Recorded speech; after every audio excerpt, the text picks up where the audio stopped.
Nebraska Preps Postgame with Damon Benning and Jacob Padilla. I'm back another week with my guy Jacob Padilla. This is Nebraska Preps Postgame. JP, how are you, buddy? Good. Pretty good weekend. I know went well for your team as well, though you're home having to follow along on the stream. I'm sure that was difficult for you. Yeah, so I think we've agreed that Baller TV is not very good at what they do, but for the championships, 3SSB circuit took the feed. So, you know, the cool thing is I got to watch a lot of different teams, right? I had a lot of views left with the package. And so, you know, I'm just watching a lot of good basketball with the 15s, 16s, and 17s, who kind of surprised me early getting off to a decent start, but they just don't have the depth and the numbers, right? I mean, they're basically playing with 7, and it just gets hard for those 17s. Yeah, let's start off with those 16s, though, because they showed they are officially too good for the Adidas Gold Gauntlet. Yeah, they ran through that gauntlet pretty good, and we were at their one loss that we saw in Kansas City against Howard Pulley, and I think we both agree. I don't want to put words in your mouth. They had, for all intents and purposes, should have won that game. Yeah, they. That Pulley, second half, do you remember that? Pulley hit some tough threes down the stretch, and the game winner. ETG just went ice cold. Yeah. Like they could not hit a 3 in the second half, and they got some good looks. And but I mean, that's a good Howard Pulley team. They had the lead for much of that game, and just kind of let him hit some shots down the stretch. Yeah, the tough 3 at the end was from 28. Freitag, yeah, Freitag got it, and you're thinking, wow, you got to tip your cap. He had the little step back and case in. I looking at you, and you're looking at me, and your brother's probably like, oh, you know, you got to probably make some shots in the second half. Yeah. That was their last loss. Oh, really? Wow. Yeah. So since then, they have been fantastic. They were way good. Got off to a little bit of a slow start in South Carolina, but I think the difference for them versus other teams is they guard. Their ability to defend and get stops and turn you over is uncanny. Know that firsthand, unfortunately. Right, you're just humming right along. You're taking good care of the ball, and then when the turnovers hit, they make you pay. Well, and whether it's the threes or just the athleticism, they're so tough to stop in the open court. So if they do get a numbers advantage, it's a bucket every time. Yeah. And again, they'll run for threes, they'll run for layups. Depends on kind of how the floor is situated. But yeah, it's a really well balanced team. You got a lot of different guys that could step up points wise, defense wise. Again, like there are times where Jaden Jackson is by far the best player out there offensively, and then there are other times where he's barely scoring, and you got Caleb Benning leading the way. You've got Alex Wilcoxon now coming off the bench, giving them another start. Like they've got so many different guys that could hurt you. Yeah, Wilcoxon may be my favorite non-Benning on that team now that CJ Mitchell isn't playing. You know, he just his ability to fit in and do a lot of the dirty work. He's tough. He's extremely hard-nosed. I think he's now accustomed. It sounds funny, but you'll get it.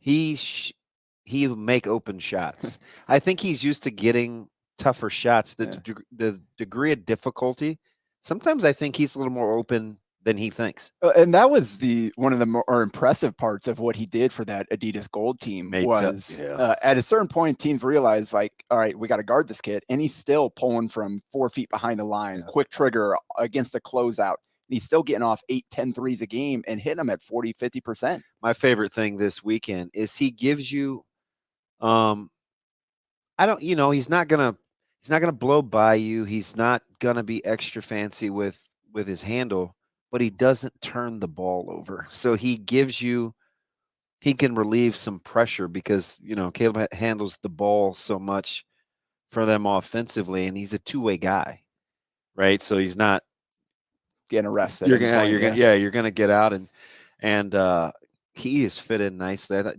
there were times Aiden Zickman shot the ball really well. Jaden Jackson shows you flashes. See the thing, and we've talked about this with Jaden, is he has the ability to be an elite level defender. He just has to want to. He's got the good long arms. He's very instinctive. He has amazing hands. Yeah. I joke with his dad, and if he was tough, he'd be playing football. He can high point a ball. He can go get it.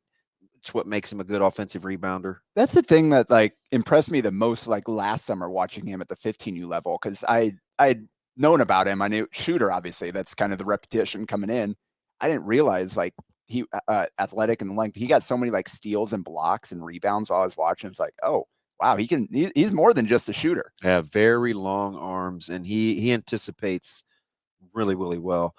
In the championship against Power Circle, it was a physical, strong backcourt, and so they dealt ETG some fits in the first half with kind of how they got after them in terms of touching and clutching and getting downhill. ETG didn't play particularly well in the first half. It was kind of led. I think Monster had 12 at the half, and Jaden Jackson had 11 at the half, and their shooting kind of kept them in it. But ETG defensively found a way to get a ton of stops. I felt like you mentioned Caleb. He had a really good weekend. He was strong, controlling both ends of the floor. He's able to get downhill. You talked about, he's all of a sudden gotten a lot more crafty around the 10 in terms of finishing instead of, getting on the deck and, lowering shoulders. He's kind of been in his bag a lot more in terms of he's kind of back to the younger version of how he used to play before he started to grow and got a football body, right? So you're right though. Their depth, and they're doing all of this without one of their best players in CJ Mitchell. That's the most impressive part. Like anytime a team loses arguably their best player, like CJ is very much that guy. Again, they could be a different guy every game, but he's consistently one of the best players on the team and one of the most important players with the role he plays. And to lose a player of that caliber a couple weeks into the spring and still be able to do what they've done speaks to just everybody that's left, with Wilcoxon stepping up and filling in the way it's come together and adjusting quickly, and just how good that team is. Not many teams can lose a player of that caliber and keep on rolling, and that's what they've done. Yeah, and to that point, I think, I was talking about what those guys, Jaden and Neil, had at the half. I think Neil finished with 13 or 14. He had 1 bucket in the second half, and Jaden Jackson only had 5 in the second half because he finished with 16. And you're thinking, well, they're going to be in trouble, but they got 14 from Caleb. They got 7 from Wilcoxon. Just the balance. Aiden Zickman had a couple key threes during the run. You talked about how they'll run and attack the rim on runouts, or they can run and get to the 3-point line. They're really, really good because they collapse you defensively, right? They make you commit, and then they have so many good shooters. It is a handful to stop.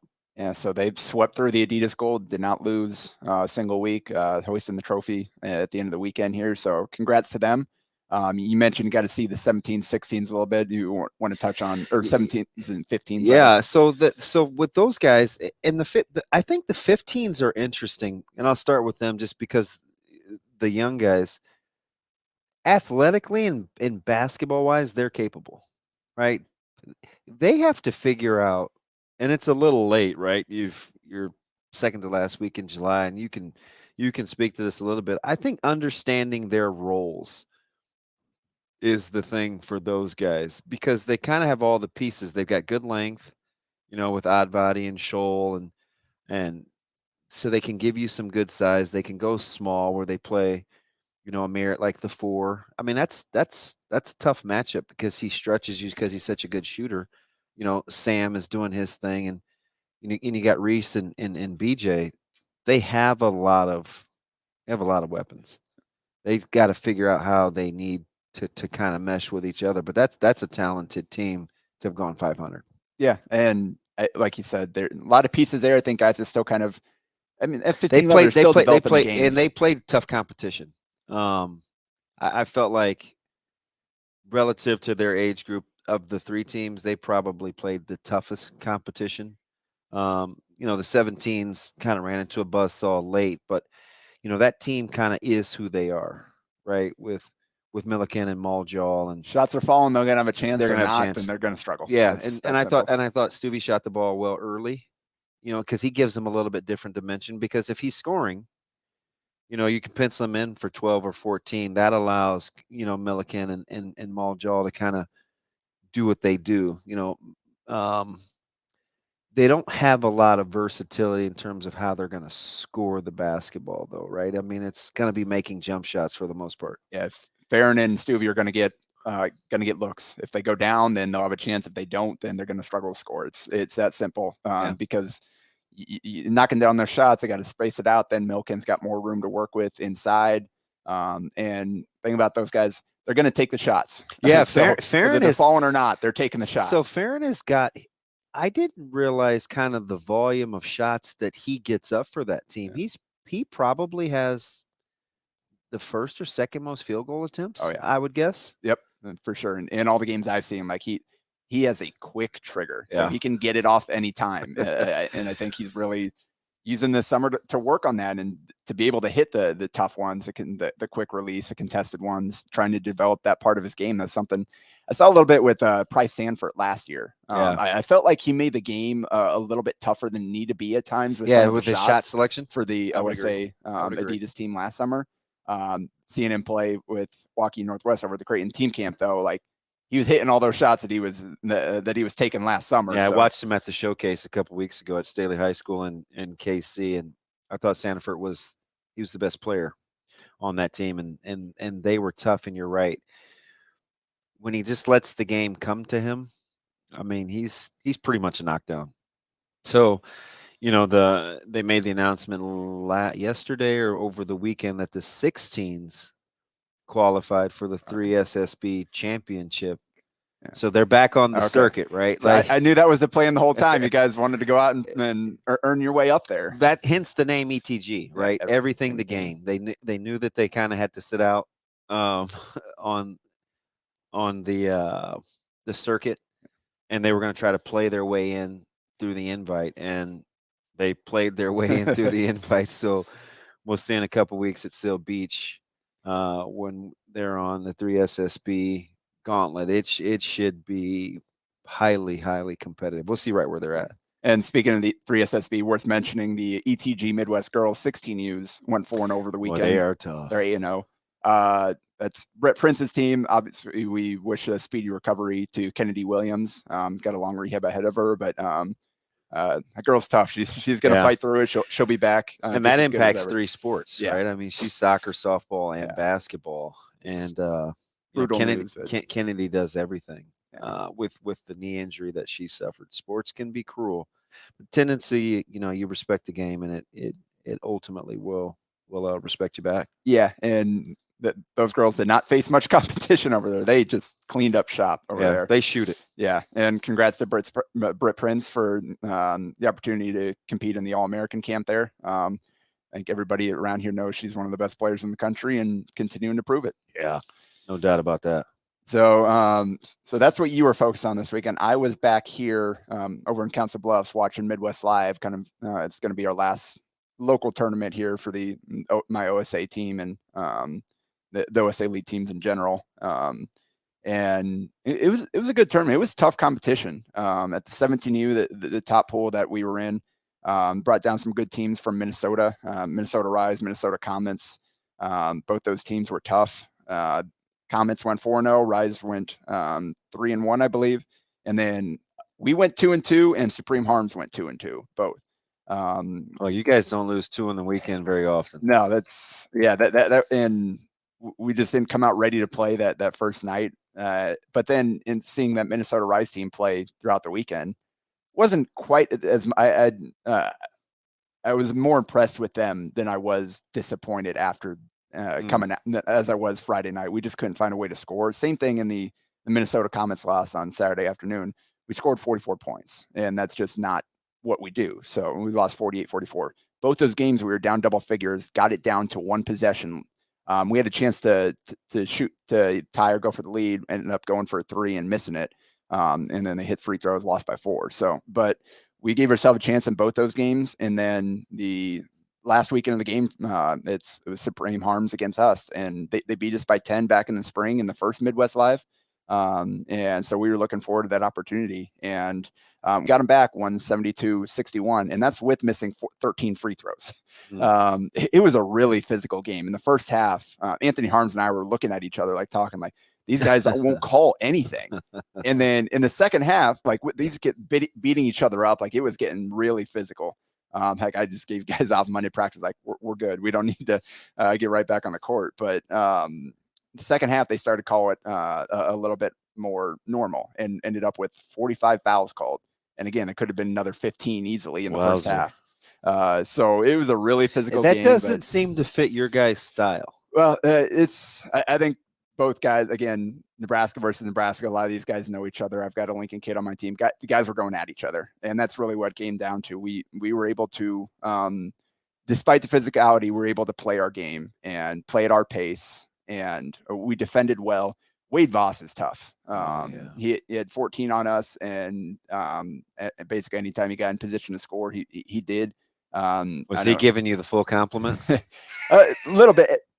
We did a much better job of keeping him off his spots this game than last time. He had 25 on us the first time we played, held him to 14 this time. Kevin Brown did a great job of battling him for position and not giving up easy. We did some good switches against their flex action to deny that, which they killed us on last weekend. So good adjustments by my guys. And we had really balanced production. We had Max Nozzle and Luke Davis, my point guards, 11 apiece. We did a good job of spreading the ball around and attacking some mismatches and getting to the rim. And then Evan Warner finished with 17, led us 9-9 from the free throw line. He was the one guy that was knocking him down. Hit a couple of threes. Zach Grandin at 8, hit a big 3 late dagger that kind of sealed it. How about up and down Zach, the lineup. How about Grandinette's offensive versatility? Well, he gets buckets. Our win on Saturday morning, he scored 16 of our first 17 points. Just hitting threes, getting to the rim, getting the free throw line. He finished with 25 in that game. He had a 25-point game the first week of July as well. And he gets on a roll. And thing like scored 25 in both those games, took 13 in the shots in the first game, 12 in the second. So if I had 7-8 guys that kept him out there, we could roll. He could easily have topped 30 points, but we didn't really need it. We got enough depth, and we were in control of that game, so I didn't need to force feed him some shots. But when he gets going, he's tough to stop. He can score at all 3 levels. So that was a really good win for my team. And again, it was contributions up and down the lineup. Each time I put in, I go a lot of 5 and 5 out, and each time I put in the next group, they made a push, and they made some big plays that were able to kind of help us get to that win. I thought your depth really helped you against ETG, the 16s, right? You showed, because it's easy to get your backcourt worn down, but you have multiple guys that can handle the ball. Yeah. And I mean, you even sat a couple guys early for a while that, maybe you weren't happy with. I didn't get into all that. I just noticed, he's sitting next to JP for a while. He must not be too happy, because you're not afraid to sub liberally. And it was good to get Connor Hamilton back, who got out of his boot the day before practice, or the day of our practice last week, and showed no ill signs this weekend. He had 8 points in that Supreme game, had some really good takes, some important minutes there. And he's a kid that came over from the Supreme organization last year, so I know that one meant a little something to him. So overall, that's what we wanted. We wanted to be in good competitive games. 2-2 is not the record that we wanted, but we got to experience late game, having to execute and battle back. So good weekend for us. Supreme, like I said, they went 2-2. They beat OSA Adidas Gold, and they lost to that same Rise team that beat us. And then they destroyed an All-Missouri attack team. 65-28, I think, was their first game of the weekend. I did not see that team at all. But that was kind of the recap from the top division. Pool B, I got to see Nebraska select Central. And Clayton Moore is kind of the lead guy on that team from Mullen.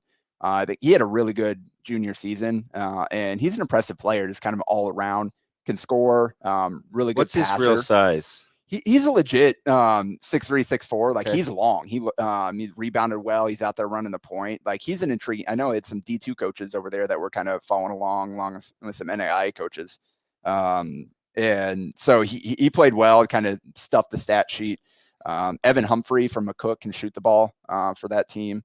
And they had Braden Power, kind of an undersized forward playing up. He's a 2024 kid from Hastings. Coach Danielson is running is coaching that team. And then Supreme Thavenin in that same pool, they went 3-1 with Bengot Dak, Justin Bolus. Good to see Justin kind of back after how was Bengot? Long-term injury. He did some interesting things. Wayne State had offered. He's been they were kind of following around watching there. He had 13 in the second game. First game wasn't as much. I think he only had 7, but just so long. And you just see the flashes there where like, oh, that's really interesting. Can shoot the ball a little bit. And Hayden Frank from Malcolm is a guy that can get buckets for that team as well. Got to see Supreme Ahart as well. They went 3-1. That's their third 17U team.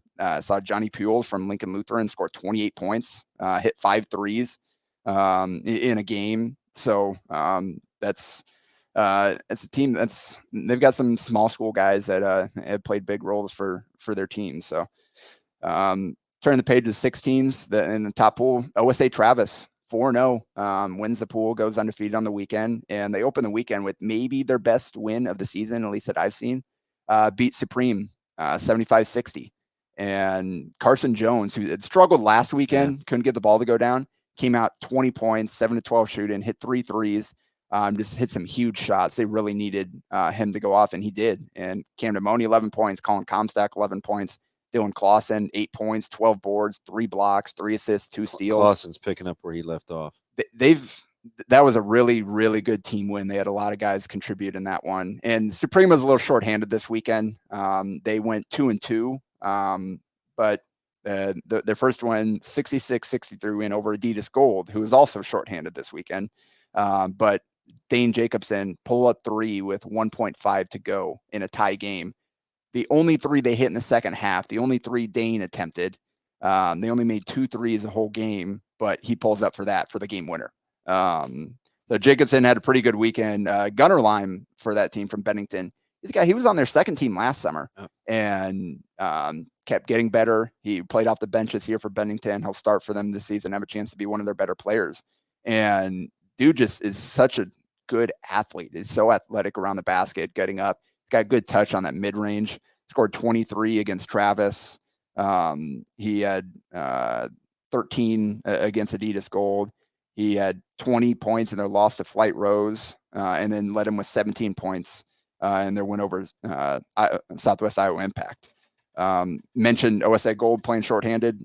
They had 6 guys, and Jaden Cassio Jensen hurt his ankle, so really they had 5.5 guys. Well, he's kind of had a hard time staying healthy at times. The ankle again, so got to keep him out of a boot. They had a tough, but they battled back from that Supreme loss and beat that Flight Rose team that beat Supreme 86-80. And Carter Mick had 30 points in that game. He had 21 against Supreme.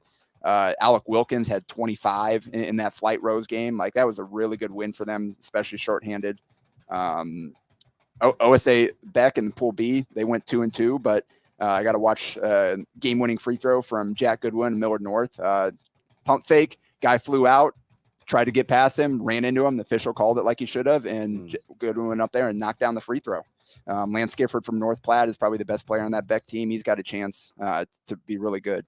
And then rounding out with the 15s, OSA Gold had a good weekend, went 3-1, Adidas Gold there.